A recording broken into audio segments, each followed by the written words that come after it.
जो जराइम, जो मुनकरात मुस्लिम उम्मा में चल रहे हैं, अगर वो एतकादी हैं तब भी बोलिए, अगर वो इबादत में है तो बोलिए, अगर वो लेन देन में है तो बोलिए, अगर वो मुआशरत में है तो बोलिए, अगर अखलाक में है तो बोलिए।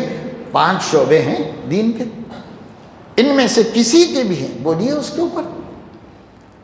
तो हम कह रहे कि 4 महाज पर काम करें उलमाए किराम। नंबर 1, मिल्लत का दीनी शुऊर बेदार करना, मिल्लत इस्लामिया का दीनी शुऊर बेदार करना। दीनी शुऊर में ये 5 हैं: ईमानियात, इबादात, मुआमलात, मुआशरत और अखलाक।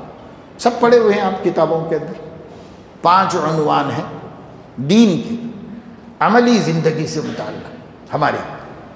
ये 5 ये होगा दीनी शुऊर से मुताल्लिक़। अब जब आप बात करें तो अपने बयानात में, अपनी तहरीरों में, जिस ज़रिए से आप उम्मत मुस्लिमा की रहनुमाई कर रहे हैं, 5 शोबे दीन के नाम से शामिल होने चाहिए।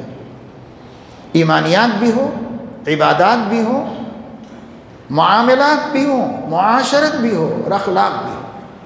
ये सब हम बयान करें और खोल खोल के उम्मत मुस्लिमा के सामने रखें। किताब और सुन्नत में बेशुमार ज़ख़ीरा इनमें से हर एक के लिए मौजूद है, उसमें से निकालना और उम्मत के सामने लाना।